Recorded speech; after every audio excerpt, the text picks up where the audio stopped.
Good morning student.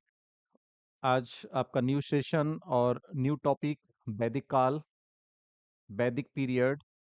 एक important topic है आप लोगों का, और इससे इसका कुछ पार्ट हम पढ़ाए थे, आपको इंडियन नॉलेज सिस्टम में भी आया है। और इसका जो बाकी जो जितना भी पार्ट बचा था उसको इसमें मैक्सिमम कवर करने की कोशिश की गई है। और जैसा कि जो हमारा पैटर्न है, ये आपका क्वेश्चन विद शॉर्ट नोट भी है। कि जो महत्वपूर्ण जो क्वेश्चंस हैं, जिनसे बहुत सारे क्वेश्चन बनते हैं, उनको आपको एक ही क्वेश्चन में ला करके शॉर्ट नोट टाइप से बनाया गया है। तो ये आपका नोट्स विद पीवाईक्यूज हैं। इनको ध्यान से पढ़िए, और जो भी क्वेरी अगर आपकी इसके बाद में कोई डाउट रहता है, कोई क्वेरी रहती है, तो उसे कमेंट सेक्शन में जरूर लिखा करो, ताकि उससे आपकी जो समस्या है, आपकी प्रॉब्लम है, वो सॉर्ट आउट हो सके। ठीक है, तो शुरू करते हैं। फर्स्ट क्वेश्चन है, वैदिक काल में जीविकोपार्जन के लिए वेद वेदांग को पढ़ाने वाला अध्यापक कहलाता था। In the Vedic period the teacher who taught the Vedas and Vedanga for earning a livelihood was called. तो इसमें क्या है, आपका फर्स्ट ऑप्शन है पुरोहित, उपाध्याय, आचार्य और अधर्वयु। इसको हम देखेंगे।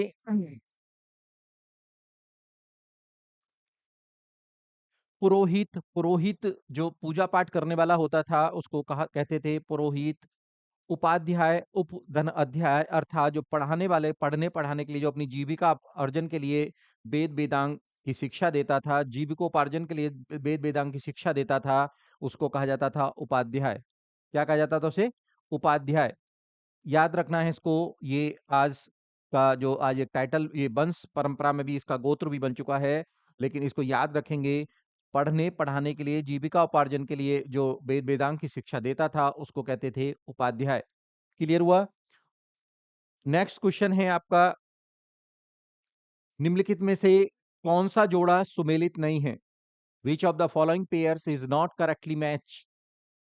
संस्कारों की कुल संख्या। संस्कारों की, जैसे कि हमने इंडियन नॉलेज सिस्टम में आपको बताया था, उसमें इसको डिटेल से हम पढ़ाए भी थे। संस्कार कितने हैं? जैसे संस्कार 40 भी बताए गए हैं। कुछ कुछ जो सूत्रकार हैं या जो विद्वान हैं, वो 40 तक इसकी संख्या मानते हैं। लेकिन ग्रह सूत्र में इसकी संख्या कितनी बताई गई है? ग्रह सूत्र में, गृह सूत्र में इसकी संख्या 40, 16 बताई गई है, और इसी को ज्यादातर विद्वान मानते हैं। तो संस्कारों की कुल संख्या कितनी है? 16 है। जो नेक्स्ट आपका पुराणों की संख्या, पुराणों की संख्या कितनी है? कितना दिया है इसमें? 16। पुराणों की संख्या कितनी है? 18 है। पुराण कितने हैं? अष्टादश, 18 पुराण होते हैं। आपके आते भी हैं 18 पुराण। पुराणों की संख्या कितनी है? 18। आपका ऑप्शन क्या होगा? गलत जोड़ा क्या है आपका? पुराणों की संख्या कितनी है? 18 है, 18 है। उपनिषदों की संख्या कितनी है? 108 है। याद रखोगे इसको, ये राइट आंसर है। वेदों की संख्या कितनी है? 4 है। आप लोग सभी जानते हो, ऋग्वेद, यजुर्वेद, सामवेद और अथर्ववेद। तो इसमें आपका जो आंसर होगा, वो आंसर क्या है आपका?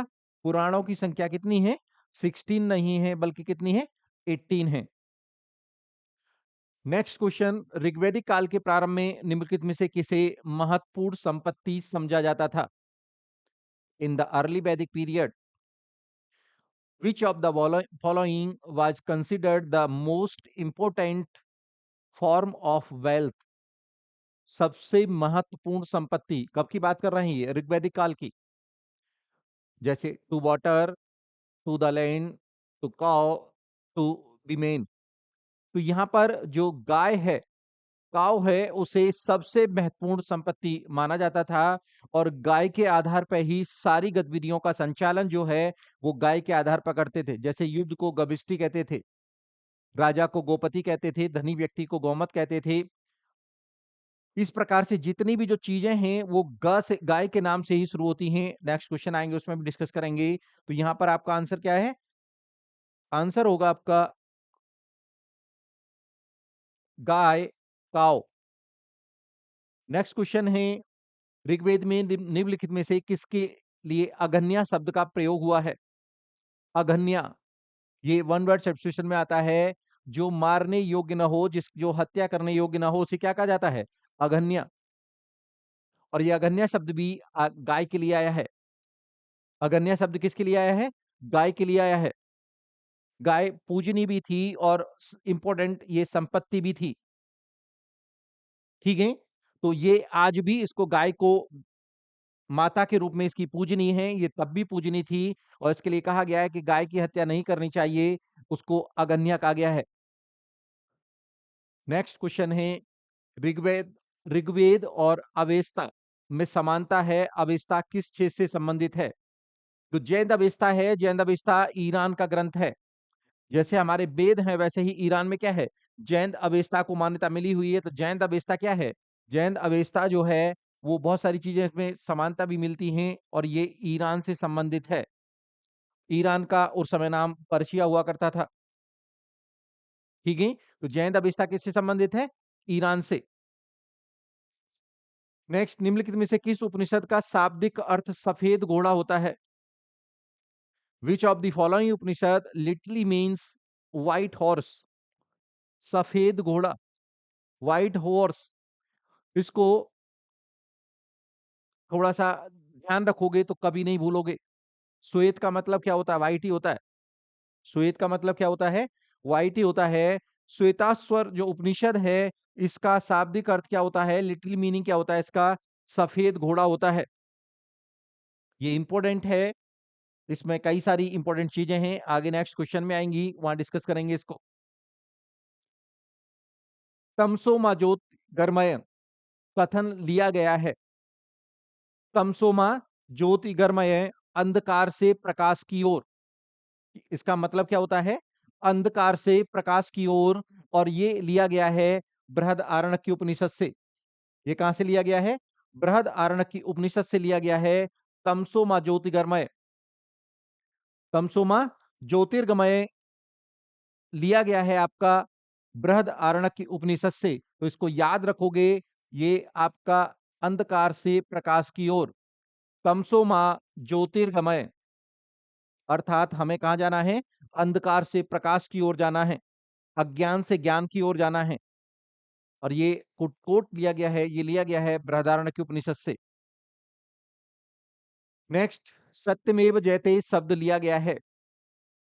सत्यमेव जयते अर्थात सत्य की हमेशा विजय होती है, सत्य की सदैव विजय होती है। अगर आप ईमानदारी से तैयारी कर रहे हो तो आज नहीं तो कल आपको सफलता मिलेगी। ये सीख देता है सत्यमेव जयते। और ये लिया गया है आपके मुंडक उपनिषद से। ये कहां से लिया गया है? मुंडक उपनिषद से लिया गया है, मुंडकोपनिषद से लिया गया है। इसको याद रखोगे। नेक्स्ट, श्रीमद् भागवत गीता जो कि महाभारत का एक भाग है, मौलिक रूप से किस भाषा में लिखी गई थी? श्रीमद् भागवत गीता जो है, ये महाभारत का एक चैप्टर है जिसमें भगवान कृष्ण अर्जुन को एक योद्धा, एक राजा के क्या कर्तव्य होते हैं, उसके क्या कर्तव्य हैं, कुरुक्षेत्र के मैदान में, युद्ध मैदान में, युद्ध भूमि में उसको वो शिक्षा देते हैं। और उसी का जो वर्णन है वो किस में मिलता है? श्रीमद् भागवत गीता में मिलता है। और ये संस्कृत में लिखा गया है। महाभारत किस में है? संस्कृत में। मूल रामायण और मूल महाभारत महाभारत जो हैं वो संस्कृत भाषा में है। तो जो इसी का एक चैप्टर क्या है आपका? श्रीमद् भागवत गीता है। तो ये भी किस में है? संस्कृत में है। तो याद रखोगे इसको, रामायण, महाभारत और श्रीमद् भागवत गीता, ये सभी क्या है? संस्कृत भाषा में है। निम्नलिखित में से पूर्व वैदिक आर्यों का सर्वाधिक लोकप्रिय देवता इंद्र के विषय में सही कथन को चुनिए। Choose the correct statement about the Indra, the most popular deity of the pre-Vedic Aryas from the following options. Indra इससे बार बार क्वेश्चन पूछता है। ऋग्वैदिक काल का सबसे महत्वपूर्ण देवता है, लड़ने वाला देवता है। आज भी देवताओं का राजा किसे माना जाता है? इंद्र को माना जाता है। उस समय भी माना जाता था। तो इसमें अब इसके बारे में ये बार बार पूछता है। तो ये आपका क्या है? एक आपका शॉर्ट नोट है। ये आपका क्वेश्चन नहीं है, ये शॉर्ट नोट है ये। इस तरीके से फ्रेम किया गया है कि सारी चीजें एक जगह आ जाएं इसमें, और जो क्वेश्चन आएगा, आप वन लाइनर जो भी क्वेश्चन इसमें से बनेगा, आप उसका आंसर देने की स्थिति में रहोगे। देखते हैं इसको। यह सबसे प्रतापी देवता था। सही बात है, राइट आंसर है ये। यह युद्ध, वर्षा, आंधी तूफान का देवता था। He was the God of bar, rain, storm and thunder. इन्हें पुरुंदर या पुरभिद भी कहा जाता है। पुर मतलब होता है किला। पुर मीन्स क्या होता है? किला होता है, दुर्ग होता है, और किलों को तोड़ने वाला, उन्हें ध्वंस करने वाला पुरभिद, उसको क्या कहा जाता है? पुरुंदर कहा जाता है। इन्हें ब्रतहन भी कहा जाता है। इन्होंने ब्रतहन नामक राक्षस को मारा था, उसकी हत्या की थी। ब्रतहन मतलब जिसने पानी को रोक रखा था, उसको उन्होंने मार करके उसको पानी को स्वतंत्र कराया, इसलिए इन्हें ब्रतहन भी कहा जाता है। ये पापियों को दंड देते हैं। ही पनिश्ड सिनर्स। इन्हें सबसे अधिक 250 ऋग्वैदिक सूक्त समर्पित हैं। ऋग्वेद में अगर किसी देवता को सबसे ज्यादा सूक्त समर्पित हैं, तो 250 सूक्त किसको समर्पित हैं? वो इंद्र को समर्पित हैं। दूसरे नंबर पे अग्नि आते हैं, तो अग्नि को आपके 200 सूक्त समर्पित हैं। उसके बाद में थर्ड नंबर पे वरुण आते हैं, जिनको 30 सूक्त समर्पित हैं। तो सबसे ज्यादा सूक्त किसको समर्पित हैं? इंद्र को समर्पित हैं। तो ये सभी के सभी क्या है, ये इंद्र के बारे में जितने इंपॉर्टेंट पॉइंट हैं, ये सभी क्या है, राइट हैं। और इसको आप एक एज ए क्वेश्चन पीवाईक्यू तो है ही है, ये आपका शॉर्ट नोट भी है। इसको आप अच्छे से तैयार करके इसको याद रखोगे। नेक्स्ट क्वेश्चन है, निम्नलिखित में से कौन सुमेलित नहीं है? Which of the following is not correctly matched? इस समय ऋग्वैदिक काल में हम देखते हैं सभा, समिति, विदत गण, इनकी संस्थाएं थी, इंस्टीट्यूशन थे, जिनका नाम था सभा, समिति, विदत गण। सभा समिति की तुलना, जैसे आज हमारे संसद के दो सदन हैं, जो उच्च सदन है राज्यसभा, उसकी तुलना सभा से की जाती है। और जो हमारा निचला सदन है, जो लोकसभा है, लोकसभा की तुलना समिति से की जाती है। देखते हैं सभा, ये सभा क्या करती थी? ये न्यायिक कार्य भी करती थी, ये सही है। भागदू, भागदू क्या है? ये राजस्व कर जमा करने वाला अधिकारी था। राजस्व कर जमा करने वाला अधिकारी था, रेवेन्यू कलेक्टर था। आगे देखते हैं संग्रही, संग्रही कोषाध्यक्ष, ट्रेजर, आज भी ट्रेजर होता है ना। कोषाध्यक्ष, संग्रही, ये गलत है, संग्रही होगा। संग्रही क्या है? कोषाध्यक्ष। वर्तनी गलती है इसमें, ध्यान रखना इसको। संग्रही क्या होता है? जो एकत्र करके उसका जो ध्यान रखता है, उसे कहते हैं हम कोषाध्यक्ष। Treasure, head of the treasury. पणी, पणी जो शब्द है, ये पानी पिलाने वाला, ये पानी पिलाने वाला नहीं था, बल्कि पणी जो है, ऋग्वेद में पणी जो होते थे, ये मुख्य रूप से व्यापार के लिए जाना जाता था। ये व्यापार का जो काम होता था, व्यापार वाणिज्य का, उससे जुड़े हुए थे, इनको पणी कहा जाता था। ये अपनी कंजूसी के लिए जाने जाते थे। ये अपनी कंजूसी के लिए जाने जाते थे। ये अपनी कंजूसी के लिए जाने जाते थे। तो पणी पानी पिलाने वाले नहीं थे, बल्कि व्यापार से जुड़े हुए व्यक्ति थे। तो इसमें गलत क्या होगा? इसमें जो सही सुमेलित नहीं है, तो आपका आंसर क्या होगा इसमें? पणी होगा। पणी पानी पिलाने वाले नहीं थे, बल्कि वाणिज्य, व्यापार वाणिज्य से जुड़े व्यक्ति थे। ये क्लियर हुआ कि नहीं? नेक्स्ट क्वेश्चन है, निम्नलिखित में से किस वेद में सभा और समिति को प्रजापति की दो पुत्रियां कहा गया है? प्रजापति की दो पुत्रियां कहा गया है, और ये कहा गया है आपका अथर्ववेद में। सभा समिति, क्योंकि ये राजा के कार्यों पर, उसकी कार्यों की समीक्षा भी करती थी, राजा की निरंकुशता पर अंकुश भी रखती थी। इसलिए इसके महत्व को बताते हुए अथर्ववेद में इसे प्रजापति की दो पुत्रियां कहा गया है। तो इसका राइट आंसर क्या है? अथर्ववेद। नेक्स्ट क्वेश्चन है, वैदिक युग में प्रचलित लोकप्रिय शासन प्रणाली थी। वैदिक काल में देखते हैं कि ऋग्वैदिक काल हो या लेटर वैदिक काल हो, वैदिक काल में हम देखते हैं कि जो शासन पद्धति कैसी थी, वो राजतंत्रात्मक थी। शासन का हेड कौन है? राजा है। ऋग्वेद में देखते हैं जो कबीले का जो प्रमुख होता था, वो क्या होता था? राजा का कार्य करता था। कबीले के लोगों की सुरक्षा करना, उनके नैतिक विकास के लिए कार्य करना, धार्मिक कार्य करना, उसकी सुरक्षा करना। ऋग्वैदिक काल में देखते हैं गायों के लिए युद्ध होता रहता था, जिसे गविष्ठी कहा गया है। लेकिन उत्तर वैदिक काल में क्षेत्र पर आधारित राज्य के उदय होने लगता है और क्षेत्र के लिए युद्ध होने लगता है। तो उसका नेतृत्व कौन करता था? राजा करता था। तो वैदिक काल में, वैदिक युग में हम देखेंगे, वैदिक पीरियड में हम देखेंगे, तो शासन का स्वरूप क्या है? राजतंत्र था। राज शासन का स्वरूप क्या था? राजतंत्र था। नेक्स्ट क्वेश्चन है, प्राचीन काल में आर्यों का प्रमुख व्यवसाय था। In ancient times the main occupation of the Aryan was. इनका प्रमुख पेशा क्या था? जैसे हम चर्चा भी किए हैं, आपको पहले भी बताए हैं कि आरंभ में क्या है? ऋग्वैदिक आर्य क्या है? यायावर थे। कैसे थे? यायावर थे, घुमंतु थे।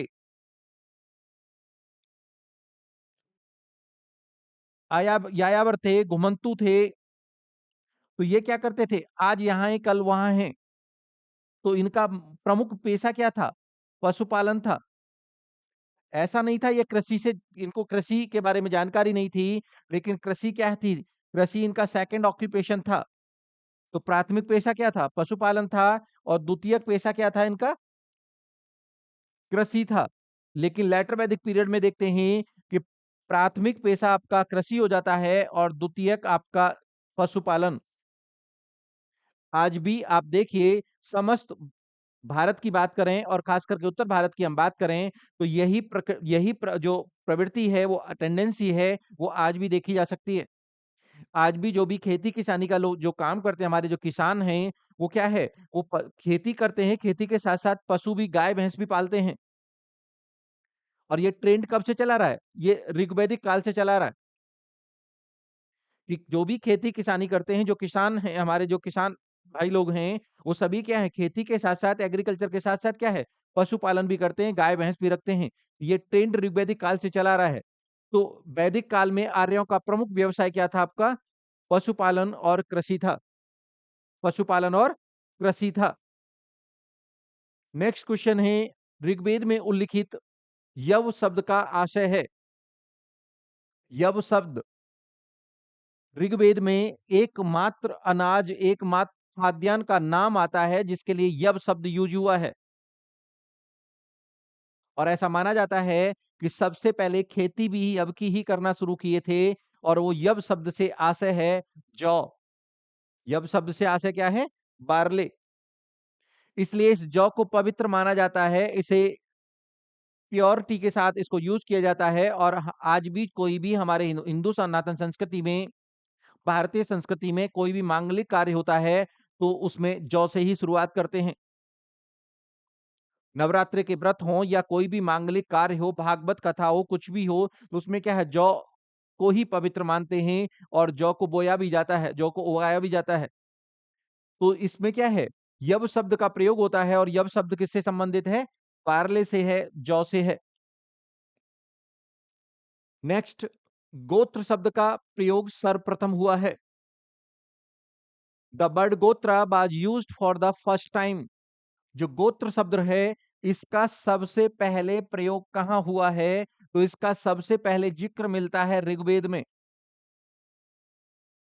ये ऋग्वेद में मिलता है। लेकिन याद रखना, यहां पर दो चीजें हैं, दो बातों को याद रखना है कि ऋग्वेद में जो गोत्र शब्द आया है, ये गोत्र शब्द जो है गोष्ठी से बना है।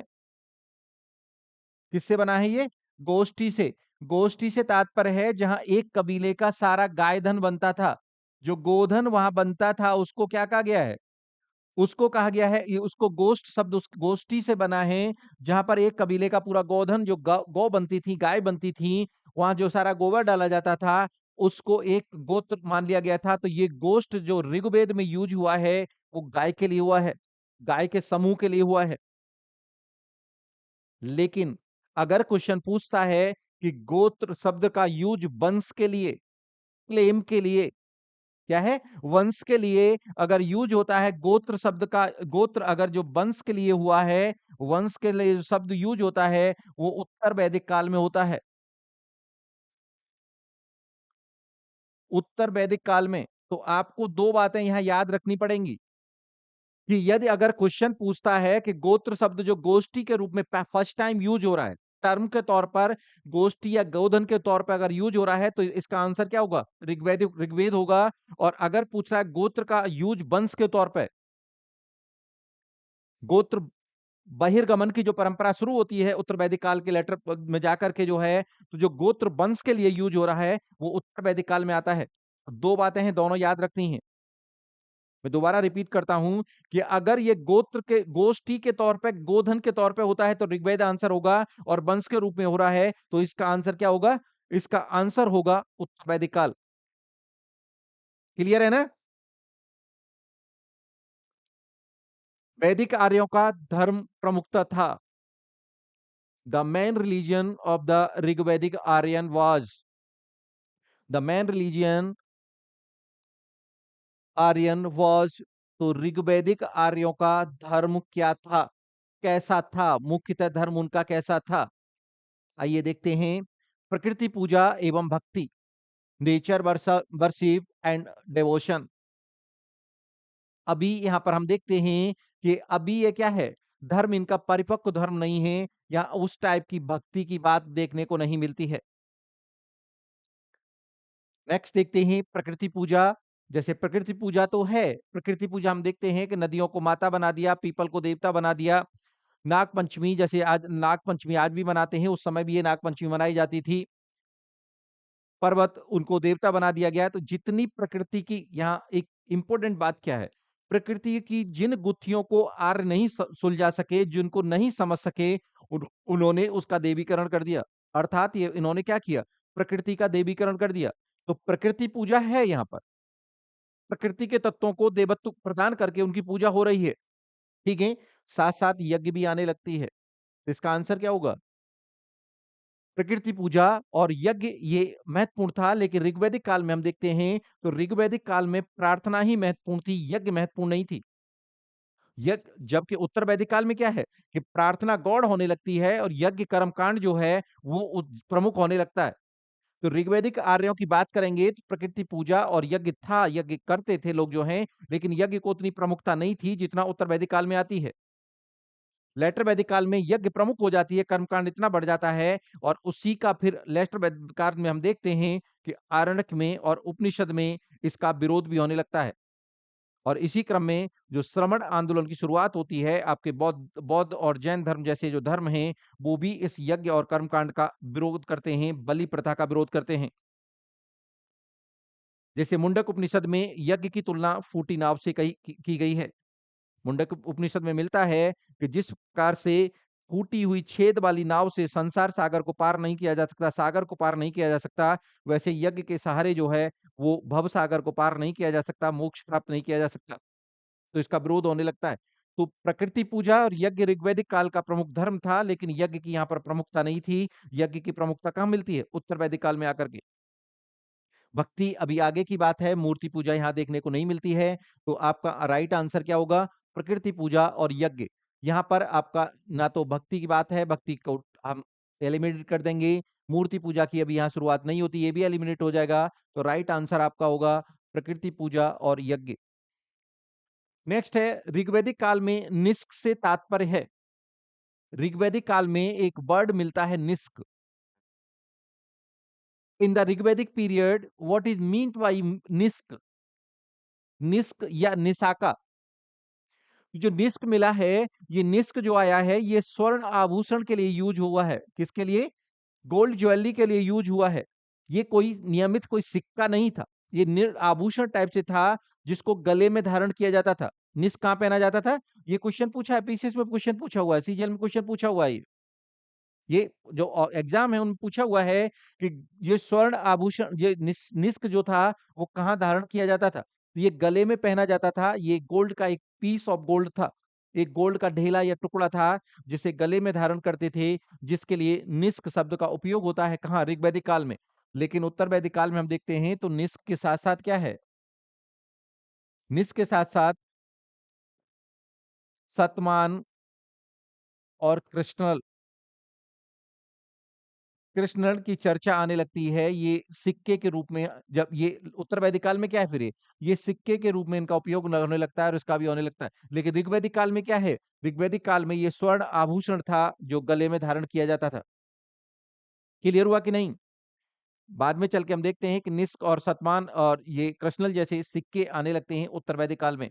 लेकिन कोई नियमित सिक्के नहीं थे।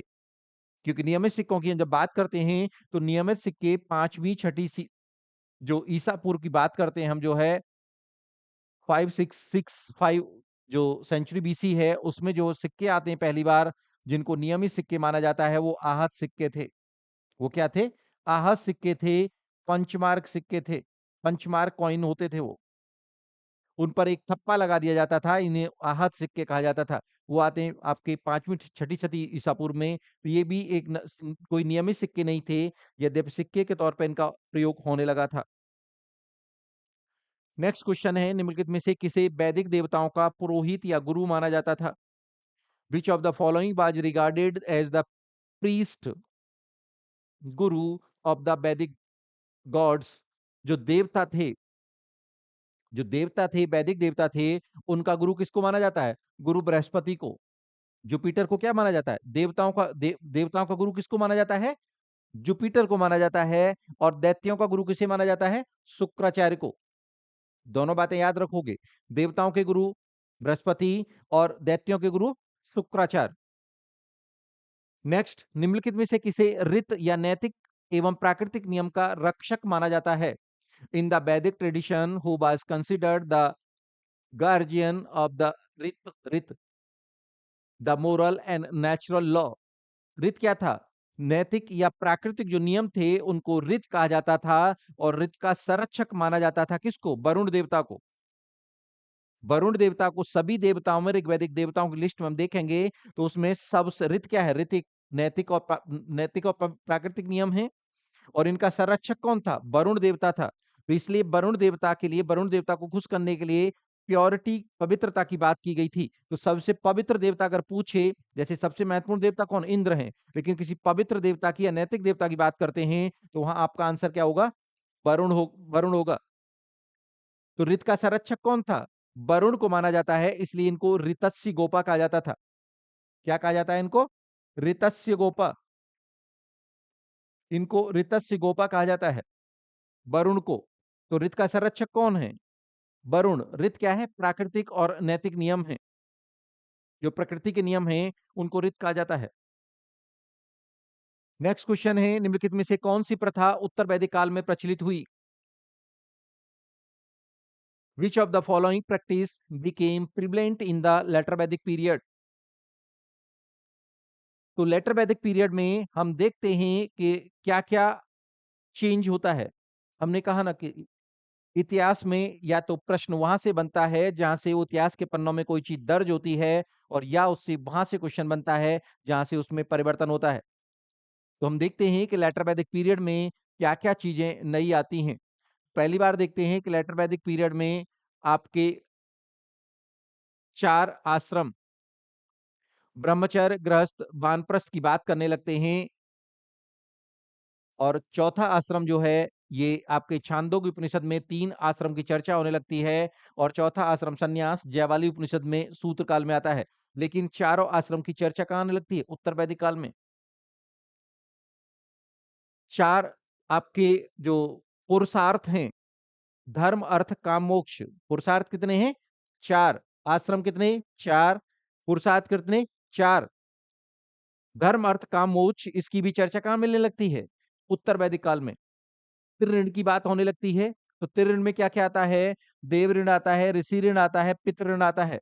और इसी में चतुर्थ ऋण को जो क्या माना जाता है? मानव जाति के प्रति ऋण को माना जाता है। 16 संस्कार, 16 संस्कार की बात भी कहाँ आने लगती है? उत्तर वैदिक काल में ही 16 संस्कार की बात आने लगती है। और 8 प्रकार के विवाहों की चर्चा होने लगती है। तो ये क्या है? All of the above.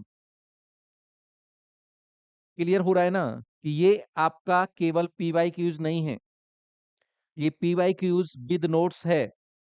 ऋग्वैदिक काल में क्या क्या, ये आपको अगर लिखना पड़े तो आप इसको शॉर्ट नोट भी लिख सकते हो उसके ऊपर। कि इसी समय क्या है, इसी समय चारों इसमें आश्रम की बात हो रही है, इसी समय आपके पुरुषार्थ की बात हो रही है, इसी समय त्रिऋण की बात हो रही है, इसी समय 16 संस्कार की बात हो रही है, और इसी समय 8 प्रकार के विवाह की बात हो रही है। ये पहली बार कहाँ आ रहा है? उत्तर वैदिक काल में आ रहा है, इसलिए यहां से क्वेश्चन भी बनेगा।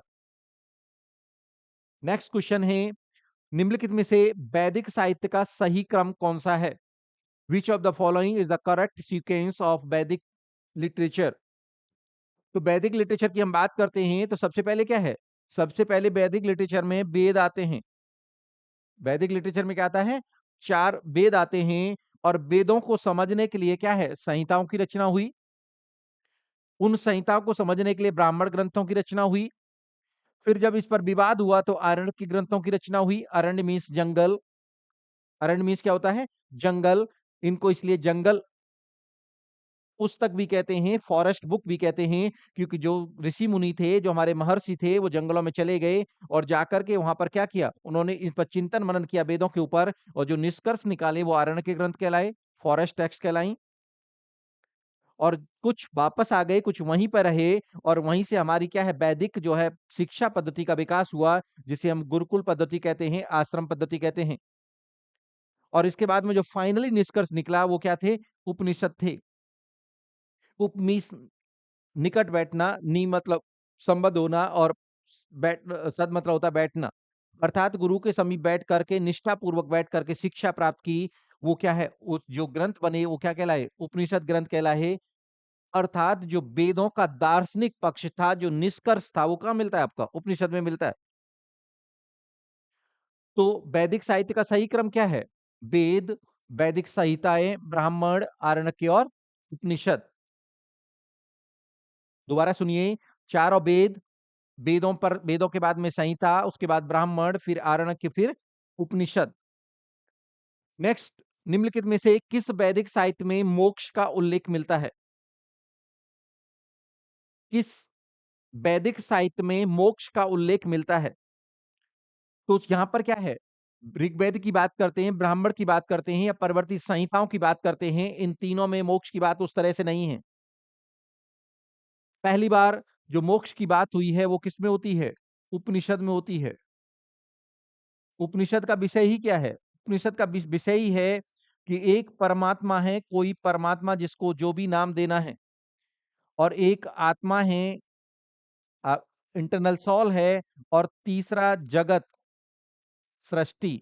इन तीनों के बीच में क्या रिलेशन है, इस परमात्मा का आत्मा से और जगत से क्या रिलेशन है, यही उपनिषदों का मेन विषय है। और दर्शन का भी तो यही मेन विषय है। दर्शन का भी मेन विषय है, तो उपनिषद का मूल विषय क्या है? दर्शन। पहली बार जो मोक्ष की अवधारणा देखने को मिलती है, कॉन्सेप्ट ऑफ मोक्ष मिलता है, साल्वेशन की बात मिलती है, वो मिलती है आपके श्वेताश्वर उपनिषद में। किसमें मिलती है? श्वेताश्वर उपनिषद में। अगर श्वेताश्वर उपनिषद में मिलती है, एक तो ये आंसर हो गया, और अगर स्पेसिफिक दिया है, अगर उपनिषद ही दे दे तो आपका श्वेताश्वर उपनिषद है। ध्यान रखना इसको। आर्य शब्द का अर्थ है, ये क्वेश्चन कई बार पूछा गया है। आर्य शब्द का अर्थ है एक निर्जाति समूह, अ ग्रुप ऑफ पीपल, श्रेष्ठ या कुलीन, नोबल और रेस्पेक्टेबल लाइनीज, भाषा समूह, अ लैंग्वेज ग्रुप, शिकारी समूह, अ ग्रुप ऑफ हंटर्स। तो इसका आंसर होगा, आर्य शब्द जो है ये भाषाई अवधारणा है, और ये इस बात, ये आपके श्रेष्ठ, इसका अर्थ होता है श्रेष्ठ या कुलीन। आर्य शब्द का अर्थ क्या होता है?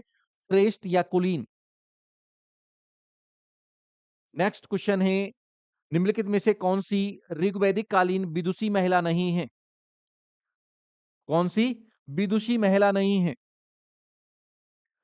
Which of the following was not a learn women female scholar of the Rigvedic period? ऋग्वैदिक काल में मोटा मोटा 5 जो विदुषी महिला हैं उनका नाम मिलता है। उनमें आपका घोषा है, अपाला है, लोपामुद्रा है, सिक्ता है और विश्वारा है। क्या है? 5 महिलाओं का नाम मिलता है जिसने वैदिक ऋचाओं की रचना की है, उसमें अपना योगदान दिया है, उसमें आपका घोषा, अपाला, लोपामुद्रा, सिक्ता और विश्वारा का नाम आता है। जबकि मैत्री और गार्गी जो हैं, ये ऋग्वैदिक काल की नहीं, ऋग्वैदिक पीरियड की नहीं है, बल्कि ये किसकी हैं आपकी? ये ऋग्वैदिक पीरियड की ना हो करके ये आपकी लेटर वैदिक पीरियड की हैं। ये क्या है? लेटर वैदिक काल की हैं। तो आपका आंसर क्या होगा? मैत्री। मैत्री और गार्गी लेटर वैदिक पीरियड में आती हैं, जबकि घोषा, पाला, लोपामुद्रा, सिक्ता और विश्वारा जो हैं, ये ऋग्वैदिक काल की विदुषी महिला हैं। याद रहेगा ना? लोपामुद्रा, घोषा, अपाला, सिक्ता, विश्वारा ऋग्वैदिक काल की और गार्गी और मैत्री जो हैं, ये लेटर वैदिक पीरियड की हैं। ये भी क्वेश्चन पूछा है, बार-बार पूछा जाता है ये। ऋग्वैदिक काल में महिलाओं की स्थिति के बारे में गलत कथन को चुनिए। अब हमें क्या देखना है कि इसमें रॉन्ग स्टेटमेंट ऋग्वैदिक पीरियड की जो वीमेन्स हैं उनके बारे में क्या रॉन्ग स्टेटमेंट है, इनकरेक्ट स्टेटमेंट है उसको देखना है। महिलाओं की स्थिति बहुत अच्छी थी। ऋग्वैदिक काल में महिलाओं की स्थिति जितनी अच्छी थी वो आज भी नहीं है। ऋग्वैदिक काल में महिलाओं की स्थिति जितनी अच्छी थी वो आज भी नहीं है। एक आदर्श स्थिति अगर हम पूरे भारतीय इतिहास में हम देखते हैं तो वो सबसे अच्छी स्थिति जो है महिलाओं की ऋग्वैदिक काल में थी। तो महिलाओं की स्थिति अच्छी थी, ये राइट आंसर है, ये राइट स्टेटमेंट है। उपनयन संस्कार और शिक्षा दोनों का अधिकार था। वो सभा समिति, यज्ञ और युद्ध में अपने पति के साथ और अकेले भाग ले सकती थी। वो सभा समिति विदतगण में जो ऋग्वैदिक कालीन संस्थाएं थी, उनमें साथ-साथ यज्ञ और युद्ध में अपने पति के साथ भाग ले सकती थी। उसे भाग लेने का अधिकार था। जीवन साथी चुनने का अधिकार था। Women had the right to choose their life partner। आज भी हमारी समाज में संवैधानिक रूप से ये दिया है, अधिकार दिया है, लेकिन इसको भी आज भी बहुत सारी प्रॉब्लम्स आती हैं। आज भी बहुत सारी प्रॉब्लम्स आती हैं, लेकिन ऋग्वैदिक काल में हम देखते हैं कि महिलाओं को अपना वर चुनने का अधिकार था। स्वयंवर जो एक प्रथा है, क्या? स्वयंवर जो एक प्रथा है, ये स्वयंवर क्या है? ये स्वयंवर इसकी 2 अर्थ हैं। एक तो इसमें क्या है? इसमें स्त्री के महत्व को बताता है, महिला के महत्व को बताता है। ये आज भी क्या है, लड़की आज थोड़ा परिवर्तन हो रहा है, हालाँकि चेंज हो रहा है, होगा भी, कि आज भी क्या है, लड़की वाले जो होते हैं, लड़की जो पक्ष होता है, वधू पक्ष होता है, वो लड़के वालों के घर जाता है, रिश्ते के लिए। लेकिन स्वयंवर में क्या है, कि स्वयंवर में स्वयं जो है, जो वर पक्ष है, वो किसके घर आ रहा है? वधू पक्ष के घर आ रहा है। और वहाँ उसे अपने पौरुष अर्थात अपनी योग्यता का परीक्षण भी देना है। टेस्ट में पास होगा तो ही शादी होगी। टेस्ट में पास होगा तो ही शादी होगी। चाहे भगवान राम के स्वयंवर की सीता मैया के स्वयंवर की बात करें, सीता माता के स्वयंवर की बात करें, जो धनुष को प्रत्यंचा चढ़ाएगा, तोड़ेगा, वही वो क्या करेगा? विवाह करेगा। या पांचाली के विवाह की बात करें, जो मछली के आँख में को टच करेगा, उसको भेदन करेगा, वही विवाह करेगा। तो यहाँ पर क्या है? योग्यता का परीक्षण भी हो रहा है। ये अधिकार कब था? ऋग्वैदिक काल में था। तो जीवन साथी चुनने का अधिकार था। बाल विवाह, सती प्रथा एवं पर्दा प्रथा का प्रचलन था। ये स्टेटमेंट गलत है। ऋग्वैदिक काल में बाल विवाह नहीं होता था, बल्कि 16-17 वर्ष की उम्र में जब बच्ची बर्या हो जाती थी, इसको बर्या कहा जाता था, एक शब्द यूज़ होता है। जब वो 16-17 साल की उम्र हो जाती थी, उस समय उसका विवाह होता था, अर्थात ये बाल विवाह और ये सती प्रथा और पर्दा प्रथा का प्रचलन नहीं था, ये रॉन्ग स्टेटमेंट है। जबकि विधवा विवाह, नियोग प्रथा, बहु विवाह और अंतरजातीय विवाहों का प्रचलन था। लास्ट स्टेटमेंट को ध्यान से सुनिए, विधवा विवाह, विडो रीमैरिज, नियोग प्रथा, बहु विवाह और अंतरजातीय विवाह, इंटरकास्ट मैरिज उस समय प्रचलन में थी और ये सब होता था। नियोग प्रथा को जो इसको 1 मिनट समझिए, नियोग प्रथा क्या था? ये आर्यों की एक वैज्ञानिक सोच को, एक बड़ी सोच को, एक बृहद सोच को बताता है कि उनकी थिंकिंग कितनी ब्रॉड थी।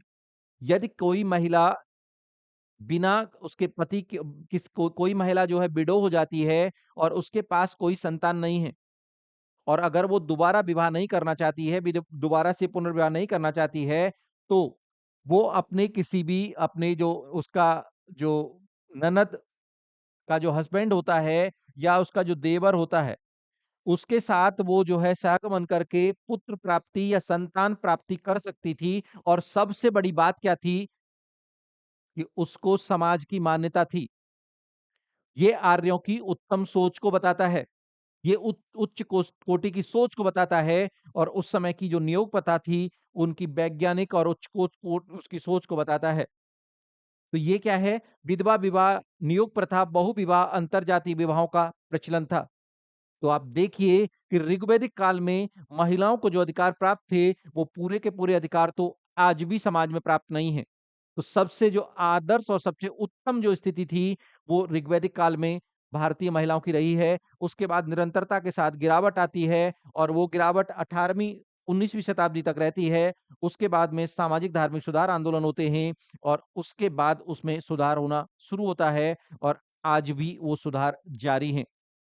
क्योंकि भारत में सामाजिक धार्मिक सुधार आंदोलन जो हमारे यहाँ पर जो समस्या रही है, वो हमेशा दोधारी रही है।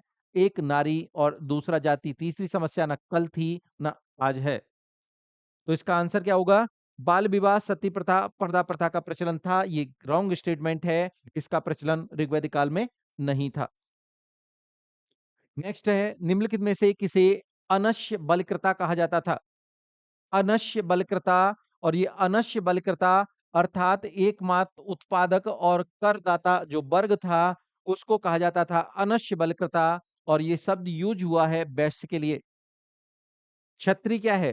क्षत्रिय का काम था आपका युद्ध लड़ना, क्षेत्र की रक्षा करना। क्षत्रिय बनाई है क्षेत्र का रक्षक, क्षेत्र की रक्षा करना उसका कार्य था। ब्राह्मण का काम था पठन-पाठन करना, शूद्र का काम था सेवा करना और वैश्य का काम क्या था? उत्पादन करना और कर देना। तो एकमात्र उत्पादक और करदाता वर्ग कौन था? वैश्य था, इसलिए उसके लिए शब्द एक यूज हुआ है अनश्य बलिकृता। तो आंसर क्या होगा इसका? वैश्य। नेक्स्ट क्वेश्चन है, निम्नलिखित में से किसे में से त्रिऋण में सम्मिलित नहीं है? त्रिऋण में सम्मिलित नहीं है, तो त्रिऋण में सम्मिलित क्या है? आपका देव ऋण, जैसे अभी चर्चा कर रहे थे, देव ऋण इसमें शामिल है, ऋषि ऋण इसमें शामिल है, पितृ ऋण इसमें शामिल है, मातृ ऋण इसमें नहीं आता है।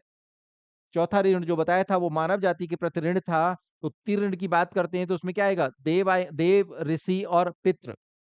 देव ऋण, ऋषि ऋण और पितृ ऋण आएगा, मातृ ऋण उसमें नहीं आता है।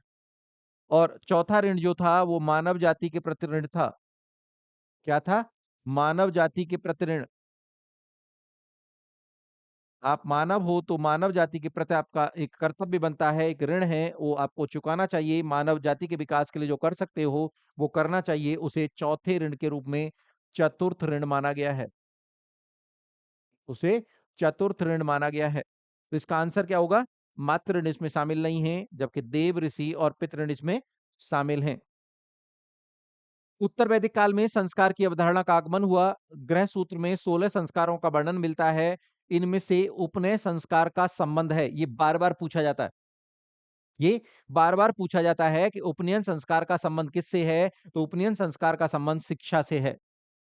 उपनयन संस्कार का संबंध किससे है? शिक्षा से है। जैसे हम देखते हैं कि ऋग्वैदिक काल में अभी बात कर रहे थे, महिलाओं को उपनयन संस्कार का अधिकार था, लेकिन आगे जाकर के इसको प्रतिबंधित करने की कोशिश की गई और किया भी गया। तो इसका आंसर क्या होगा? शिक्षा, एजुकेशन। निम्नलिखित में से किस विवाह में लड़के के पिता धर्म कार्य हेतु लड़की के पिता को एक गाय, एक बैल की जोड़ी देता था? या तो एक गाय या एक बैल देता था या एक गाय की जोड़ी और एक बैल की जोड़ी देता था। जो 8 प्रकार के विवाह हैं, उनमें से एक विवाह ऐसा था कि इसमें धर्म कार्य हेतु लड़के का पिता, कौन? वर का पिता वधू के पिता को देता था। है ना इंटरेस्टिंग? ठीक है? तो वो था आपका आर्ष विवाह। वो क्या था आपका? आर्ष विवाह में एक गाय की जोड़ी या एक गाय बैल की जोड़ी जो है, वो लड़के के पिता के द्वारा, वर के पिता के द्वारा वधू के पिता को दिया जाता था। नेक्स्ट, निम्नलिखित में से कौन सा कथन असत्य है? Which of the following statement is false? Then जो ये आपका जो क्वेश्चन है, ये क्वेश्चन है कि आर्य कहाँ के रहने वाले थे, आर्य का जो नेटिव प्लेस क्या था, उसको लेकर के विद्वानों में मतैक की स्थिति नहीं है आज भी जो है। वही प्रश्न है आपका कि दयानंद सरस्वती कहते हैं कि आर्य तिब्बत से आए थे। मैक्स मुलर कहते हैं मध्य एशिया से आए थे। तिलक कहते हैं उत्तरी ध्रुव से आए थे, आर्कटिक प्रदेश से आए थे। विलियम जोन्स भारत, ये गलत है। ये ऊपर वाले तीनों कथन क्या हैं? सही हैं। दयानंद सरस्वती तिब्बत, मैक्स मुलर मध्य एशिया और तिलक उत्तरी ध्रुव, आर्कटिक प्रदेश। आज इसमें जो मान्यता है, जो मान्यता अभी तक रही है, वो रही है कि जो मध्य एशिया से आए थे। आल्पस के दक्षिण जो भाग है, मंगोलिया के पास का आसपास का जो क्षेत्र है, वहां से आर्य आए थे। लेकिन ये थ्योरी भी अब धूमिल होती जा रही है।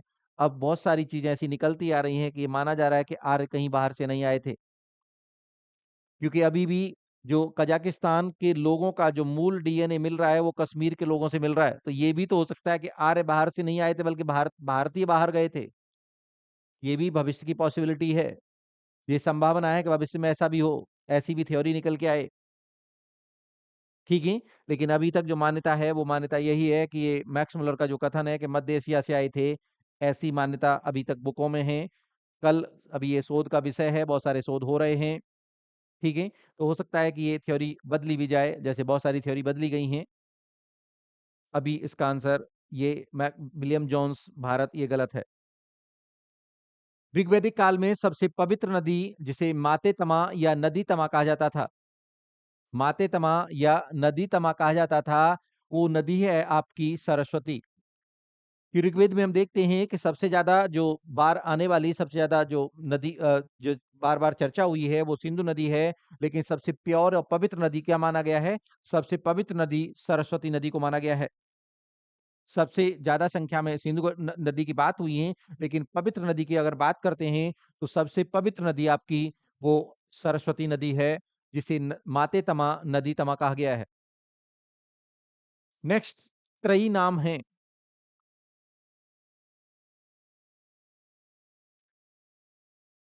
त्रयी, द नेम ऑफ त्रयी, ये किससे संबंधित है? ये क्वेश्चन पूछा गया है। तो इसमें जो धर्म धर्म संघ अर्थ इसके लिए नहीं है। ये हिंदू धर्म के तीन देवताओं का नाम भी त्रयी नहीं है। उन्हें क्या कहा जाता है? हिंदू धर्म के तीन देवताओं को क्या कहा जाता है? त्रिदेव कहा जाता है। क्या कहा जाता है? त्रिदेव कहा जाता है। इसके ऊपर तो एक मूवी भी बनी है। ठीक है, तो पहला आंसर नहीं होगा, ये भी नहीं होगा। तीन वेदों, तीन मौसम भी नहीं हमारे यहाँ पर। मौसम क्या है हमारे यहाँ पर? हमारे यहाँ पर जो चार मौसम की बात की गई है, वैसे छह ऋतुओं की बात की गई है। गाना सुने हो ना?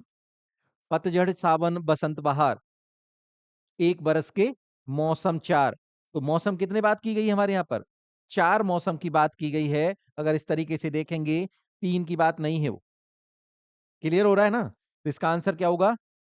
तीन वेदों को त्रयी कहा जाता है। इसमें आपके पहले के तीन वेद शामिल किए जाते हैं, ऋग्वेद, सामवेद और यजुर्वेद। इनको वेद त्रयी कहा जाता है। इनको क्या कहा जाता है? त्रयी कहा जाता है। और अथर्ववेद को अलग रखा जाता है। अथर्ववेद को इसमें शामिल नहीं कहा जाता है। तो जब भी वेद त्रयी की बात आएगी, तो उसमें तीन वेद आते हैं। ये सम्मम जो आपके त्रिरत्न हैं, बुद्धम धम्मम संगम गच्छामि, तो उसमें वो क्या है? वो त्रिरत्न की बात की जाती है। वो त्रिरत्न की बात की जाती है, वो ये अर्थ उसमें नहीं है। ठीक है, हिंदू धर्म में तीन देवताओं को वो त्रयी नहीं कहा जाता, त्रिदेव कहा जाता है। ब्रह्मा विष्णु महेश कहा जाता है उनको, त्रिदेव को। तीन वेद की बात की जाती है, तो इसमें ऋग्वेद, सामवेद, यजुर्वेद आते हैं। अथर्ववेद को इससे बाहर रखा जाता है। और तीन मौसम नहीं, हमारे यहाँ पर चार मौसम की बात की जाती है। पतझड़ सावन बसंत बहार, एक बरस के मौसम चार। तो तीन नहीं, बल्कि हमारे यहाँ मौसम कितने हैं? चार। ऋग्वेद है, पूछ रहा है क्वेश्चन कि ऋग्वेद इज ऋग्वेद क्या है? ये ऋचाओं या स्तोत्रों का संकलन है, या युद्धों का संकलन है, कथाओं का संकलन है, या शब्दों का संकलन है? अर्थात ऋग्वेद की जो विषय वस्तु है, ऋग्वेद आखिर है क्या? तो जैसा हम बताए हैं कि ऋग्वेद में 1028 सूक्त हैं। क्या है? 1028 सूक्त हैं, अर्थात ये क्या है? ऋचाओं या स्तोत्रों का संकलन है। तो राइट आंसर क्या होगा? ये कलेक्शन ऑफ हाइम्स या स्तोत्राज। नेक्स्ट क्वेश्चन है, ऋग्वेद का नौवां मंडल समर्पित है। तो नौवां मंडल जो है वो सोम देवता को समर्पित है। नौवां मंडल क्या है? सोम देवता को समर्पित है। और जब इसमें यज्ञ होता था तो सोमरस का उसमें पान किया जाता था, और ये पूरा का पूरा जो है वो सोम देवता को समर्पित है। कौन सा मंडल? नौवां मंडल। तो आंसर क्या होगा? सोम। नेक्स्ट, उपनिषदों का मुख्य विषय है। The main subject of the Upanishad. तो उपनिषद का मेन सब्जेक्ट क्या है? मेन विषय क्या है? हमने कहा ना कि उपनिषद क्या है? वेदों के निष्कर्ष हैं, एसेंस ऑफ वेदास। उपनिषदों को क्या कहा जाता है? एसेंस ऑफ वेदास कहा जाता है। और इनका मुख्य विषय क्या है? वो दर्शन है, आत्मा परमात्मा। बताया ना हमने जो कि आत्मा परमात्मा, परमात्मा अर्थात एब्सोल्यूट सोल जो है, एब्सोल्यूट पावर जो है, आत्मा जो इंटरनल सोल है, और जगत या सृष्टि, इन तीनों के बीच में क्या रिलेशन है, इसी को लेकर के आपकी चर्चा होती है। और वो विषय किसका है? आपका उपनिषद का। तो इसका आंसर क्या होगा? उपनिषदों का मुख्य विषय क्या है? दर्शन। ये फिलोसफिकल टेक्स्ट हैं, ये दार्शनिक ग्रंथ हैं। क्लियर? नेक्स्ट क्वेश्चन, निम्नलिखित में से कौन सुमेलित नहीं है? Which of the following is not correctly match? Kubha. Kubha ये अफगानिस्तान में काबुल में बहती ये नदी है, नदियों के नाम हैं। कुबहा काबुल में बहती है। परुसनी इसका जो प्राचीन नाम है कुबहा, जिसका आज इसको काबुल का जो इसका नाम जो है वो आपका क्या है? काबुल को कुबहा कहते थे। परुसनी, परुसनी जो आज नाम है, परुसनी ब्यास का नहीं है। ये आपका नाम किसका है? परुसनी जो है आपके रावी नदी, जो आपकी रावी नदी है, इसको क्या कहते थे? इसे परुशनी के नाम से जाना जाता था रावी नदी को। ब्यास को बिपाशा कहा जाता था। ब्यास को बिपाशा कहा जाता था, ना कि परुशनी को ब्यास। तो ये आपका आंसर क्या होगा इसका? परुशनी रावी। परुशनी को क्या कहा जाता था? रावी नदी को परुशनी कहा जाता था। चिनाब को अस्कनी, ये सही है। सतलज को सुतुत्री। तो ये आपके जो प्राचीन नाम हैं, इनको आप ध्यान रखोगे। इनसे भी क्वेश्चन मैचिंग में या सिंगल भी क्वेश्चन पूछ लेता है। कई बार क्वेश्चन पूछा है। कुबहा जो है ये काबुल, ये अफगानिस्तान में बहती है। परसनी राबी, बिपाशा ब्यास, चेनाब अस्कनी, और सतुद्री सतलज, ये सिंधु की 5 जो सहायक नदियां थी, उनमें से ये नीचे वाली नदियां दी हुई हैं। नेक्स्ट, 14वीं सदी ईसा पूर्व का एक अभिलेख जिसमें वैदिक देवता इंद्र, वरुण, मित्र तथा नासत्य का उल्लेख मिलता है। तो 14वीं सदी का एक अभिलेख मिला है, कहां से मिला है? वो बोगज कोई। ये ध्यान रखना, इसको बोगज कोई, टाइपिंग मिस्टेक है ये। बोगज कोई नामक स्थान से एक 14वीं सदी का एक आपका अभिलेख मिला है, जिसमें 4 वैदिक देवताओं का नाम आता है। उन देवता कौन-कौन है उसमें? इंद्र, वरुण, मित्र और नासत्य। ये भी पूछ लेता है कि बोगज कोई अभिलेख में किन-किन देवताओं का नाम आया है, तो उसमें इंद्र है, वरुण है, मित्र है और नासत्य हैं। और ये 14वीं सदी का ये जो बोगज कोई स्थान से एक अभिलेख मिला है, ये टाइपिंग मिस्टेक है, इसको ध्यान रखना। ठीक है? तो इसका आंसर क्या होगा? बोगज कोई अभिलेख। नेक्स्ट है, सत्यमेव जयते शब्द किस उपनिषद से लिया गया है? तो ये मुंडक उपनिषद से लिया गया है। ये रिपीट हो गया क्वेश्चन। ऋग्वेद में वर्णित दास और दस्यु शब्द का अर्थ है। In the Rigveda what is the meaning of the word Das and Dasyu? तो ये दास और दस्यु जो हैं, ये अनार्यों के लिए आए हैं। कि आरंभ में जो समाज था, भारतीय जो समाज था, ऋग्वैदिक समाज था, वो 2 वर्णों में बटा था, आर्य और अनार्य। आर्य और अनार्य में। तो ये इसका आधार क्या था? इनके बँटवारे का जो आधार था, वो रंग था। रंग था अर्थात वर्ण था, वर्ण का मतलब ही कलर होता है। इनका आधार क्या था? रंग या कलर था। आर्य गोरे थे, अनार्य सांवले थे, ठीक है? तो उनको दास-दस्यु के रूप में माना गया था, उनको दास-दस्यु कहा जाता था। तो इनका आधार वर्ण था, रंग था। तो ये किसके लिए आया है? अनार्यों के लिए। निम्नलिखित में से सही विकल्प को चुनिए। Choose the correct option of the followings. ये जो संस्था जिस तरीके से पॉलिटिकल डेवलपमेंट होता है, पॉलिटिकल इंस्टीट्यूशन का डेवलपमेंट होता है, आपके राजनीतिक संस्थाओं का विकास होता है, उसको लेकर के ये क्वेश्चन है, ये पूछा जाता है। जन जो है ऋग्वेद काल की जो सबसे बड़ी राजनीतिक इकाई थी, उसका नाम था जन। उसका नाम था जन। जन मीन्स तहसील। जन मीन्स आज की तहसील। उसके बाद में उत्तर वैदिक काल में ये हो गई जनपद। जनपद मीन्स डिस्ट्रिक्ट। आज भी जिला जो डिस्ट्रिक्ट है उसको क्या कहते हैं? जनपद ही कहते हैं। तो जन मतलब तहसील, जनपद मतलब जिला या डिस्ट्रिक्ट। और सूत्र काल तक आते-आते ये 16 महाजनपद का उदय होने लगता है। 16 महाजनपद, 16 महाजनपद का उदय होता है। महाजनपद मतलब आपकी कमिश्नरी। महाजनपद आपकी जो कमिश्नरी हैं, वो 16 महाजनपद का उदय होने लगता है, जिनमें से फाइनली मगध जो है, वो साम्राज्य के रूप में तब्दील होता है। मगध जो है, एक उसमें से इम्पोर्टेंट आपका जो महाजनपद था, वो मगध जो है, वो साम्राज्य के रूप में उदय होता है और आगे चल कर के वहाँ पर एक महान साम्राज्य, मौर्य साम्राज्य की स्थापना होती है। तो नेक्स्ट जो आपका चैप्टर है, उसमें इसको विस्तार से डिस्कस करेंगे। तो इसका आंसर क्या होगा? उपर्युक्त सभी। जन ऋग्वैदिक काल में, जनपद उत्तर वैदिक काल में, सूत्र काल में महाजनपद और फिर आगे देखते हैं कि उसमें एक महान साम्राज्य मगध में जो है मौर्य साम्राज्य की स्थापना होगी। निम्नलिखित में से वैदिक कालीन संस्थाओं के विषय में सही विकल्प का चुनाव कीजिए। Choose the correct option of the following in the subject to Vedic period institutes. सभा सभा ये श्रेष्ठ जनों की संस्था होती थी, न्यायिक कार्य करती थी और इसकी जो है ऋग्वेद में 8 बार चर्चा हुई है। इसकी तुलना हम आज की वर्तमान हमारा जो उच्च सदन है संसद का, राज्यसभा, उससे कर सकते हैं। समिति जो थी ये आम लोगों की सभा थी। ये राष्ट्रीय अकादमी की तरह कार्य करती थी। इसकी तुलना हम राज्यसभा से कर सकते हैं। इसकी तुलना हम राज्यसभा से कर सकते हैं और इसकी तुलना हम लोकसभा से कर सकते हैं। किससे? लोकसभा से कर सकते हैं। इसकी चर्चा जो है वो 9 बार हुई है ऋग्वेद में। विदत एक संस्था थी जो सैनिक असैनिक कार्य देखती थी, डिफेंस और धार्मिक कार्यों में भी ये इसकी इन्वॉल्वमेंट रहता था। जैसे आज आपकी डिफेंस मिनिस्ट्री टाइप से है, इसकी चर्चा 22 बार होती है, 22 टाइम्स होती है। अर्थात और ये समिति जो थी, समिति इसके जो अध्यक्ष होता था, उसे ईशान कहा जाता था। ठीक है? सभा के सदस्यों को सभीह कहा जाता था।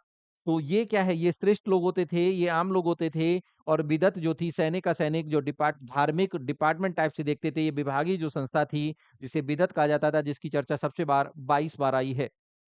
तो ये सभा समिति विदतगढ़ के बारे में ये सभी जो कथन हैं, तीनों जो कथन हैं, वो सही हैं। इसको याद रखना। तो ये आपका एक तरह से शॉर्ट नोट भी है। निम्नलिखित में से गलत कथन की पहचान कीजिए। Identify the incorrect statement of the followings. मैंने कहा ना कि ऋग्वैदिक काल में अभी हम चर्चा कर रहे थे, सबसे महत्वपूर्ण चीज़ क्या थी? सबसे महत्वपूर्ण क्या है? सबसे महत्वपूर्ण संस्था आपकी जो सबसे महत्वपूर्ण जो चीज़ थी, वो थी आपकी गाय। इस गाय के नाम से ही सारे काम हो रहे थे। जैसे गाय युद्ध को क्या कहते थे? गविष्टि। युद्ध के लिए क्या शब्द यूज़ हुआ है? गविष्टि। समय के लिए गोधूली। आज भी हम समय जो गोधूली बेला कहते हैं, जब शाम की और रात्रि का जो बीच का समय होता है, उसे क्या कहते हैं? गोधूली बेला कहते हैं। ठीक है? दूरी को गवियतु। दूरी को क्या कहते हैं? गवियतु। गौमत। गौमत राजा को लिए नहीं, गौमत जो है ये गौमत धनी व्यक्ति के लिए यूज हुआ है। जो रिच पर्सन होता था, जो धनी व्यक्ति होता था, उसको क्या कहते थे? गौमत कहते थे, जबकि राजा को क्या कहते थे? गोपति। राजा को क्या कहते थे? गोपति। तो इसमें इनकरेक्ट क्या है? गौमत जो शब्द यूज हुआ है वो धनी व्यक्ति के लिए हुआ है, ना कि राजा के लिए। राजा के लिए गोपति शब्द का यूज हुआ है इसमें। याद रखेंगे, राजा को क्या कहते थे? गोपति। नेक्स्ट है बैकनोट। बैकनाट शब्द का अर्थ है, the meaning of the word Bekanat. बैकनाट जो था ये सूदखोरी के लिए आया है। जो लोग महाजन लोग नहीं, आज भी जो उनके जो ब्याज पर ऋण देते हैं, ऋण उपलब्ध कराते हैं, उनको क्या कहा जाता, उसको क्या कहा जाता था? सूदखोरी कहा जाता था। इसके लिए एक शब्द कुसदिनी भी शब्द यूज हुआ है। इसके लिए एक शब्द क्या यूज होता है? सूदखोरी के लिए कुसीदिनी भी इसके लिए यूज हुआ है। तो इसको याद रखोगे, बैकनॉट या कुसीदिनी ये किसके लिए आता है? सूदखोरी के लिए आता है, जो इंटरेस्ट पर, जो ब्याज पर ऋण देते हैं। नेक्स्ट क्वेश्चन है, निम्नलिखित में से किस वेद में सभा सभा समिति को प्रजापति की दो पुत्रियां कहा गया है? ये अथर्ववेद में। प्रजापति की दो पुत्रियां किसमें कहा गया है? अथर्ववेद में। ये क्वेश्चन भी रिपीट है। निम्नलिखित में से कौन सही सुमेलित है? Which is the following is the correctly match. ये जो राजनीतिक उत्तर वैदिक काल में हम देखते हैं कि राजा के साथ साथ क्या है, राजा अब क्या है, ऋग्वैदिक काल का जो राजा था वो कबीले का प्रतिनिधित्व करता था। वो कबीले से, उसकी पहचान किससे होती थी? कबीले से होती थी। जैसे भरत कबीला है, कुरु कबीला है, त्रस्तु कबीला है, तुर्वस कबीला है, यदु है, द्रुह है। ये अलग अलग कबीले थे। कबीलों के नाम पर क्या है, राजा की पहचान किससे हो रही थी? कबीले की। अभी कोई स्वतंत्र पहचान नहीं थी। लेकिन उत्तर वैदिक काल में हम देखते हैं पॉलिटिकल चेंज होने लगता है, राजा अब क्षेत्र पर आधारित राज करने लगता है, और अब क्षेत्र के लिए युद्ध होने लगते हैं। पहले युद्ध किसके लिए होते? गाय के लिए होते, गविष्टि कहते थे। वहीं से क्षत्रिय का उदय होने लगता है। अब हम देखते हैं यहाँ पर कि राज्याभिषेक, राज्याभिषेक का उद्देश्य क्या होता था? इसके साथ कुछ संस्कार जुड़ गए थे। तो राज्याभिषेक जो संस्कार था, उसके द्वारा राजा को परम शक्ति की प्राप्ति, राजा को क्या है, राजा को परम शक्ति प्रदान करने के लिए क्या किया करते थे? उसका राज्याभिषेक किया जाता था। एक उसी के साथ जुड़ा हुआ था राजसूय यज्ञ, अर्थात धार्मिक अनुष्ठान होता था जिसे राजसूय यज्ञ कहा जाता था। अब राजा जो है, राजा को क्षेत्र विस्तार करना है, उससे एक और संस्कार जुड़ गया था, और वो था अश्वमेध यज्ञ। अश्वमेध यज्ञ क्या था? ये राज्य विस्तार और संपूर्णता, ये क्या था? राज्य विस्तार और सॉवरेनिटी को मनवाने के लिए, प्रदर्शित करने के लिए क्या होता था? अश्वमेध यज्ञ होता था। और अश्वमेध यज्ञ में क्या होता था कि अश्वमेध यज्ञ में एक घोड़े को उसके मस्तिष्क पर एक चुनौती लिख दी जाती थी कि ये घोड़ा जहां-जहां विचरण करेगा उस क्षेत्र पर क्या है? इस घोड़ा छोड़ने वाला जो राजा है उसका उस पर अधिकार होगा, उसकी आपको अधीनता स्वीकार करनी होगी। और अगर आप इसको अधीनता स्वीकार नहीं करते हो तो आपको क्या करना पड़ेगा? उससे फिर राजा के साथ, उसके घोड़े के साथ जो सैनिक होते थे, जो राजा की सेना होती थी, उससे आपको युद्ध के लिए तैयार रहना होगा। बड़ा अच्छा दृष्टांत इसका उत्तर रामायण में मिलता है, जब भगवान राम अश्वमेध यज्ञ करते हैं और उनके घोड़े को लव और कुश पकड़ लेते हैं। है ना इंटरेस्टिंग? तो वही अश्वमेध यज्ञ जो है, ये अपनी संपूर्णता दिखाने के लिए, क्षेत्र पर अपनी प्रभुत्व दिखाने के लिए अश्वमेध यज्ञ संस्कार भी जुड़ गया था किसके साथ? राजा के साथ। तो ये उत्तर वैदिक काल में ये जुड़ने लगता है। वाजपेयी यज्ञ क्या था? कि राजा को नव यौवन प्रदान करना, राजा को नव यौवन प्रदान करना। और इसमें क्या होता था? इससे एक विशेष प्रथा, एक ट्रेडिशन जुड़ गई थी कि इसमें क्या होता कि राजा के जो सगे संबंधी और जो लोग होते थे, मिलने वाले होते थे, सब क्या होता था, इसमें एक कार्यक्रम होता था क्या? रथ दौड़। जैसे अश्वमेध यज्ञ में तो घोड़ा छोड़ दिया जाता था, इसमें क्या होता था? रथ दौड़ होती थी। और उस रथ दौड़ में क्या होता था कि राजा का जो रथ था वो सबसे आगे निकलता था। अर्थात ये प्रदर्श उसको राजा को एहसास दिलाता था कि राजा अभी क्या है? यंग है। राजा क्या है? अभी यंग है। अर्थात राजा को नव यौवन प्रदान करना ही इसका उद्देश्य होता था। इसको एक बार समझ लीजिए कि राजा के साथ एक संस्कार जुड़ा, क्या था? राज्याभिषेक। राज्याभिषेक के द्वारा राजा को परम शक्ति की प्राप्ति हो रही थी, करवाई जाती थी। राजसूय यज्ञ के द्वारा एक धार्मिक अनुष्ठान इसके साथ जुड़ा हुआ था। अश्वमेध यज्ञ में राज्य विस्तार या संपूर्णता का मामला था।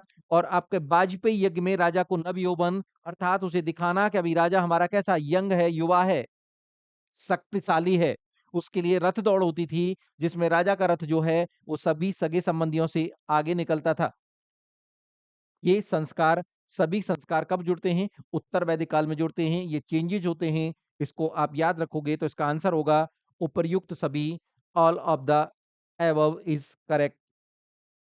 नेक्स्ट क्वेश्चन है, ऋग्वैदिक काल में बलि शब्द से आशय है। ऋग्वैदिक काल में क्या है? ऋग्वैदिक काल में अभी जो कर व्यवस्था थी स्थापित नहीं हुई थी। एक शब्द मिलता है बलि। बलि का तात्पर्य था स्वैच्छिक भेंट। अभी क्या है, राजा कबीले जो राजा था, वो सरदार जो कबीले का जो सरदार होता था, मुखिया होता था, उसको राजा मान लिया गया था। ठीक है? उसको कबीले के लोग जो क्या करते थे, एक स्वैच्छिक भेंट देते थे, जिसे बलि कहा जाता था। जिसे क्या कहा जाता था? बलि कहा जाता था। ये अनिवार्य नहीं था, ये वॉलंटरी था। जैसे आपके यहाँ पर कोई सब्जी पैदा उत्पादन किया आपने जो है, तो आप थोड़ी ले जाकर के वहाँ सब्जी दे दी। आप गुड़ उत्पादन किया तो उसको जाकर के गुड़ दे दिया।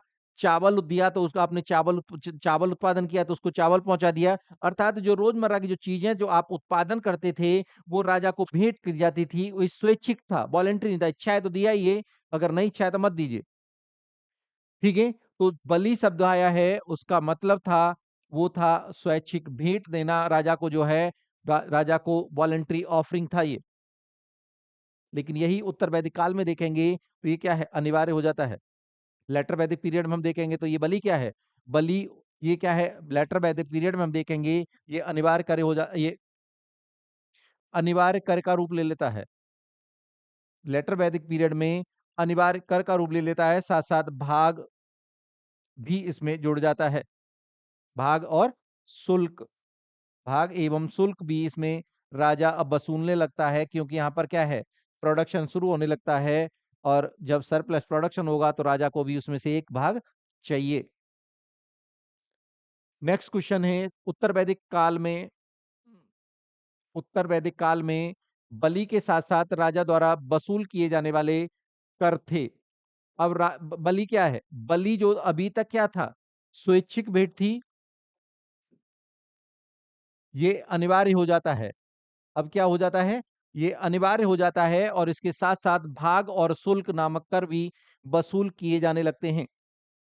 और यहाँ पर क्या है? 12 रत्निन की भी चर्चा मिलने लगती है, 12 ऑफिशियल्स की भी चर्चा मिलने लगती है। तो इसका आंसर क्या होगा? बलि अनिवार्य कर हो जाता है और भाग जो स्वैच्छिक कर था कब? ऋग्वैदिक काल में। और इसके साथ-साथ भाग और शुल्क ये भी वसूल किए जाने लगते हैं। नेक्स्ट क्वेश्चन है, निम्नलिखित में से कौन-सा विकल्प गलत है? Which of the following option is incorrect? वेदांगों की कुल संख्या है। वेदांगों की संख्या कौन बताएगा? वेदांगों की संख्या कुल कितनी संख्या है? ये आपका इंडियन नॉलेज सिस्टम वाले क्लास में भी आया था, बीच में भी आया है। वेदांगों की कुल संख्या कितनी है? वेदांगों की संख्या 4 नहीं है, बल्कि कितनी है? 6 है। व्याकरण वेदांग का इनमें से एक क्या है? व्याकरण। व्याकरण वेदांग को वेद पुरुष का मुख कहा जाता है। वेद पुरुष का मुख इसलिए कहा जाता है कि इसी व्याकरण यहीं से सीखता है, आदमी यहीं से बोलना सीखता है। तो व्याकरण को क्या कहा जाता है? वेद पुरुष का मुख कहा जाता है। जबकि ज्योतिष जो वेदांग है, ज्योतिष वेदांग को वेद पुरुष की आंखें कहा जाता है। वेद पुरुष की आंखें कहा जाता है। और पुराणों की कुल संख्या कितनी है? अष्टदश है, 18 है। तो इसमें आपका जो गलत स्टेटमेंट है, वेदांगों की कुल संख्या 4 नहीं बल्कि कितनी है? 6 है। तो इसको भी याद रखोगे कि व्याकरण वेदांग को वेद पुरुष का मुख कहा जाता है, ज्योतिष को वेद पुरुष की आंखें कहा जाता है। इसको भी आप लोग याद रखोगे। नेक्स्ट, ऋग्वेद में जन शब्द जो कि जनजाति या जनसमूह के अर्थ में प्रयुक्त हुआ है, कितनी बार आया है? ये ऋग्वेद में सबसे ज्यादा चर्चा किसकी होती है? जन की। और जन की चर्चा जो है वो 275 बार हुई है। 275 टाइम्स जो है वो जन शब्द का उपयोग हुआ है। नेक्स्ट क्वेश्चन है, वैदिक काल में शिक्षा का प्रमुख माध्यम था। In the Vedic period the primary medium of education was, तो प्राइमरी मीडियम क्या था? गुरुकुल। गुरुकुल आज भी आपके जो बोर्डिंग स्कूल हैं या आपके रेजिडेंशियल स्कूल हैं, वो क्या हैं? आपके ये मॉडर्न गुरुकुल ही तो हैं। ये मॉडर्न गुरुकुल ही तो हैं, आधुनिक गुरुकुल ही तो हैं। नेक्स्ट, निम्नलिखित में से किस यज्ञ को सबसे महत्वपूर्ण माना जाता है? निम्नलिखित में से किस यज्ञ को सबसे महत्वपूर्ण माना जाता है? सबसे मोस्ट इंपोर्टेंट जो आपकी सैक्रिफाइसेस है, यज्ञ है, वो है आपकी अश्वमेध यज्ञ। क्योंकि अश्वमेध यज्ञ में खुली चुनौती दी जाती है पड़ोसी को या जहां-जहां उसका अश्वमेध का घोड़ा जाएगा। क्लियर? तो सबसे जो महत्वपूर्ण यज्ञ है, सबसे क्योंकि ये संप्रभुता का दिखावा है, संप्रभुता को मानने का हमारी संप्रभुता मानो, नहीं मानो तो युद्ध करो। एक तरह से दादागिरी नहीं, एक तरह से क्या है ये? दादागिरी तो है। नेक्स्ट, निम्नलिखित में से किस यज्ञ को ज्ञान यज्ञ कहा जाता है? ये एक इंपॉर्टेंट टॉपिक है, इसको ध्यान रखना, ये क्वेश्चन कई बार अभी लेटेस्ट पूछा है। जल्दी-जल्दी कई सारे एग्जाम में ये देखने को मिला है कि ज्ञान यज्ञ सामाजिक समरसता का प्रतीक कहा जाता है। ज्ञान यज्ञ को सामाजिक समरसता का प्रतीक कहा जाता है और इस ज्ञान यज्ञ को श्रीमद् भागवत गीता में भी इसकी चर्चा देखने को मिलती है। कहा गया है कि जितनी भी सांसारिक यज्ञ की जाती हैं, सैक्रिफाइसेस किए जाते हैं, जितने भी यज्ञ किए जाते हैं, उनमें सबसे महत्वपूर्ण यज्ञ कौन-सी है? ज्ञान यज्ञ है। और इसमें क्या होता है कि इस ज्ञान यज्ञ में आपके जो अंधकार है, अज्ञान है, उसकी समाप्ति होती है और ज्ञान की प्राप्ति होती है। इसलिए ज्ञान यज्ञ क्या है? ज्ञान यज्ञ जो है, आपको मोक्ष की ओर ले जाती है, साल्वेशन की तरफ ले जाती है। इसलिए इसको श्रीमद् भागवत गीता में भी सबसे महत्वपूर्ण यज्ञ माना गया है और इसका दूसरा नाम ब्रह्म यज्ञ भी मिलता है। इसका दूसरा नाम ब्रह्म यज्ञ भी कहा गया है क्योंकि वेदों में क्या है? ब्रह्म को जो ब्रह्म है इसको क्या है? सर्वोच्च शक्ति या परमात्मा के रूप में इसको माना गया है, इसलिए इसको क्या है? ब्रह्म यज्ञ भी कहा जाता है। तो ज्ञान यज्ञ का दूसरा नाम क्या है? ब्रह्म यज्ञ है, ब्रह्म ज्ञान की तरफ ये ले जाती है। ब्रह्म और ज्ञान इसको ऐसे करके याद रखना। ज्ञान यज्ञ को कैसे याद याद करोगे जो ना? इसको ऐसे याद रख सकते हो, ब्रह्म ज्ञान यज्ञ। इसको ब्रह्म ज्ञान यज्ञ के नाम से भी याद रख सकते हो, ब्रह्म ज्ञान के नाम से भी याद कर सकते हो। तो ब्रह्म यज्ञ मतलब ब्रह्म ज्ञान, जो ज्ञान यज्ञ क्या है? ब्रह्म ज्ञान, इस तो ऐसे भी याद कर सकते हो, इसको ऐसे भी याद रख सकते हो। इसकी चर्चा श्रीमद् भागवत गीता में भी सर्वोच्च यज्ञ और सर्वोच्च ज्ञान के रूप में की गई है। नेक्स्ट, निम्नलिखित में से किस ग्रंथ में तत्त्वमसि, ब्रह्मास्मि तथा ध्यान और योग का उल्लेख मिलता है? निम्नलिखित में से किस ग्रंथ में तत्त्वमसि, तत्त्वमसि, अहम ब्रह्मास्मि, ध्यान और योग की चर्चा मिलती है? ये बड़ा ही दर्शन का पाठ है और जो वेदों का निष्कर्ष भी है और अद्वैत वेदांत का सार जो है इन्हीं 2 शब्दों में छिपा है। अद्वैत वेदांत का जो सार है, तत्त्वमसि, जब भक्त जो है, जब परमात्मा की जब ज्ञान ध्यान करता है, ध्यान योग करता है और जब उसकी भक्ति चरम पर जाती है, तो कहता है तत्त्वमसि। क्या कहता है? वो गुरु के पास जाता है और गुरु कहता है तत्त्वमसि, तू ही वह है। तत्त्वमसि मीन्स तू ही वह है। और फिर क्या करता है, जो शिष्य होता है वो अपने आप पर ध्यान केंद्रित करता है और जब उसे ब्रह्म ज्ञान की प्राप्ति हो जाती है, जब उसे तत्व ज्ञान की प्राप्ति होती है, जब उसे एब्सोल्यूट नॉलेज की प्राप्ति हो जाती है, तब वो कहता है अहम ब्रह्मास्मि, अर्थात मैं ही ब्रह्म हूँ। क्या कहता है? अहम ब्रह्मास्मि, मैं ही ब्रह्म हूँ। तो इसका आंसर क्या होगा आपका? उपनिषद। जितनी भी दर्शन की बातें आती हैं, अगर ऐसा कोई क्वेश्चन आता है, तो आप क्या करोगे? उपनिषद की तरफ जाओगे और देख कर के आप आंसर टिक करोगे। तो इसका राइट आंसर क्या होगा? उपनिषद होगा। तो ये आपके 51 क्वेश्चन्स हैं, 3 क्वेश्चन रिपीट हो गए थे इसलिए वो ज़्यादा देखने में लग रहे थे। ये टॉप 51 क्वेश्चन हैं आपके ऋग्वैदिक काल से। और इसमें पूरा का पूरा आपका ऋग्वैदिक काल जो इंडियन नॉलेज सिस्टम के लिटरेचर वाले पार्ट को छोड़ दिया जाए, तो इसको पूरी तरह से कवर करने का प्रयास किया गया है। इसको आप ध्यान से पढ़ोगे, इसको 1-2 बार देख करके ध्यान से सुनिए इसको और इसमें जो भी कोई प्रॉब्लम आती है, कोई भी डाउट आता है, आप कमेंट सेक्शन में ज़रूर लिखोगे और ये आपको लेक्चर कैसा लगा, इसके बारे में भी कमेंट सेक्शन में ज़रूर लिखोगे। मैं इंतज़ार करूँगा आपके कमेंट्स का, आपके सजेशन का। Thank you, that's all.